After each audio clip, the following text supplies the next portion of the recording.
ကဲဒီနေ့မှာတော့တေကိုစိတ်ဝင်စားဖို့ကောင်းတဲ့ဇက်တပွဲအကြောင်းပြပြခြင်းပါတယ်ရိုးရိုးလေးလို့ထင်ရတဲ့ရွှေခတ်တစ်လုံးအဲ့ရွှေခတ်တစ်လုံးကနေတန်ထရာတစ်ချောင်းလုံးမကြည်နံတဲ့ရန်ညိုးကြီးတခုဘယ်လိုများဆက်တင်သွားခဲ့တယ်လဲဆိုတာကိုလေ့လာကြည့်ကြရအောင်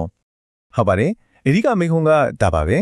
ရွှေခွက်လေးတစ်လုံးကတန်တရားအစစ်စစ်မပြီးဆုံးနိုင်တဲ့ရန်ညိုးကိုဘယ်လိုများမိမွေးပေးခဲ့တာလဲဒီအကြောင်းကိုပဲအတူတူလေ့လာကြည့်ကြပါစို့ ဇလန်ထဲမဝင်ခင်မှာလေဇတ်တော်ဆိုတာဘာလဲဆိုတာကိုအရင်ဆုံးနည်းတော့ပြောပြချင်ပါတယ်ဇတ်တော်ဆိုတာတော့မြတ်စွာဘုရားရဲ့အတိတ်ဘဝဇာတ်ကြောင်းတွေပေါ့ပါဠိကျမ်းဂန်တွေမှာလာတဲ့ဒီအဖြစ်အပျက်တွေကိုကိုချင်းတရားနဲ့ပတ်သက်တဲ့သင်ခန်းစာတွေပေးဖို့အတွက်မြတ်စွာဘုရားကပြန်လည်ဟောကြားခဲ့တာဖြစ်ပါတယ်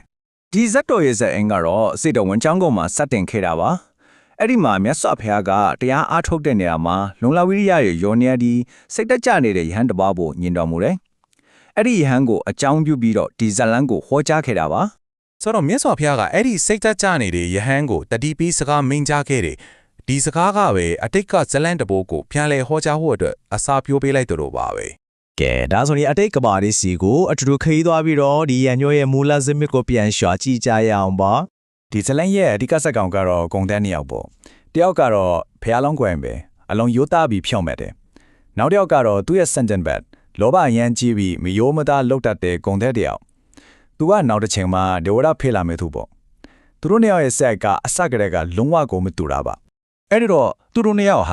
တေလီဝတ်တန်းကနေတေလဝါဟာမြို့ကိုအတူတူဖြတ်ပြီးအန်ထပိုရာမြို့ကိုကုံရောင်းထွက်ခဲ့ကြတယ်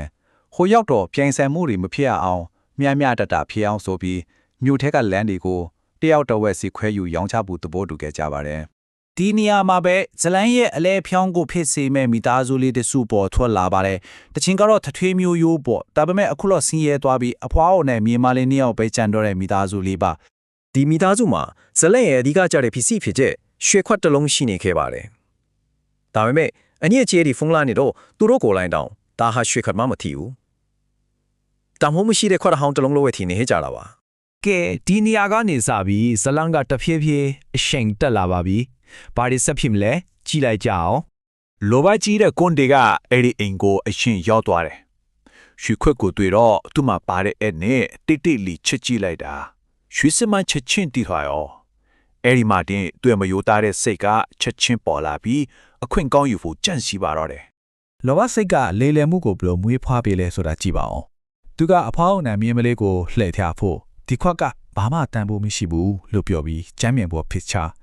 ျပြီးတော့မတိကျင်အောင်ဆောင်ပြီးထွက်သွားခဲ့ပါတယ်။အဲ့ဒီနောက်မှာတော့ဖះလောင်းကုံတဲရောက်လာပါတယ်။သူရဲ့လုံးရက်ကတော့လုံးဝကိုစန့်ကျင်ပါပဲ။သူကယောသားမှုကိုလက်ကြိုက်ကြပြီးအမှန်တရားကိုပဲပြောခဲ့ပါတယ်။ဒီစကားတစ်ခုနဲ့ကုံတဲနှစ်ယောက်ရဲ့စာရီတာနဲ့ကိုချင်းတရားဘလောက်တောင်ကွာခြားတယ်လဲဆိုတာကိုရှင်းရှင်းလင်းလင်းမြင်နိုင်ပါတယ်။ကဟာဘနတ်တဲ့တင်းဆိုတာအဲ့ဒီချစ်တဲ့ခါကအလုံးကြီးမားတဲ့ငွေပမာဏပါမိသားစုတစုလုံးရဲ့ဘဝကိုပြောင်းလဲပေးမယ်လောက်တဲ့တန်ဖိုးမျိုးဖြစ်ပါတယ်တကယ်တော့ဒီရောင်းဝယ်ဟာရိုးရိုးကုန်တယ်မှုတစ်ခုတည်းအများကြီးပုံနေပါတယ်ဒီဇာတ်ထဲမှာရွှေခွက်ကအရေဟတ်ဖုန်ညံဆိုတဲ့အမြင့်မြတ်ဆုံးတရားကိုစားပြုတယ်ဖျားလောင်းရဲ့လောက်ရက်ကတော့အမှန်တရားအတွက်လောကီစီစဉ်တွေကိုဆွန့်လွတ်နိုင်ခြင်းကိုပြသနေတာပါဒီအယောင်းအဝယ်ဒါနှစ်ဦးနှစ်ဖက်မျှတာပြီးတော့ရရောင်းမှုပြုလုပ်ခဲ့တာပါဘယ်အလောင်းကသူမရှိသမျှအတပြားတထုံဖို့အကုန်ပြေးခဲ့ပြီးရွှေခွက်ကိုယူဆောင်သွားခဲ့ပါတယ်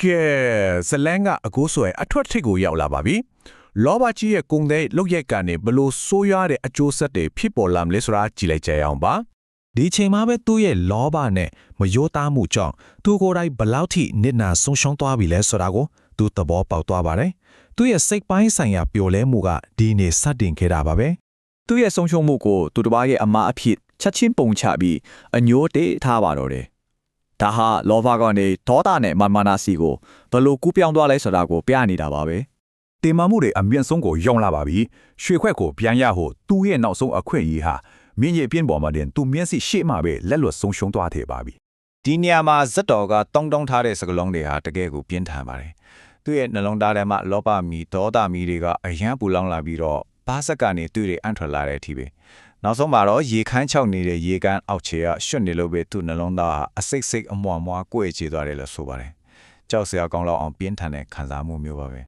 အရေးကြီးဆုံးအချက်ကတော့ဒါပါပဲဒီအဖြစ်ဖြစ်ဟာသူတို့ဦးကြာကတန်တရားတချောင်းလုံးမချေနိုင်တဲ့ရန်ညိုးရဲ့မူလအစဖြစ်သွားခဲ့တယ်ဆိုတာပါပဲ ကဲအခုတော့ဇတ်တော်တွေကနေသင်ခန်းစာယူနိုင်ဖို့ပစ္စုပန်ကာလကိုပြန်သွားကြည့်ကြရအောင်ပါ ဒီနေရာမှာအတိတ်ဘဝကဇက်ကောင်တွေနဲ့မြတ်စွာဘုရားလက်ထက်ကပုံကိုယ်တွေတော့ချိတ်ဆက်ပြလိုက်တဲ့အခါဇက်တော်ကပေးချင်တဲ့သင်ခန်းစာကပို့ပြီးတော့ရှင်းလင်းသွားပါတယ် ဆိုတော့ဇက်တော်ရဲ့အဓိကသင်ခန်းစာကရှင်းပါတယ်ရွှေခွက်ဆိုတာကတန်ဖိုးအကြီးမားဆုံးဖြစ်တဲ့အာရတအဖို့ညာ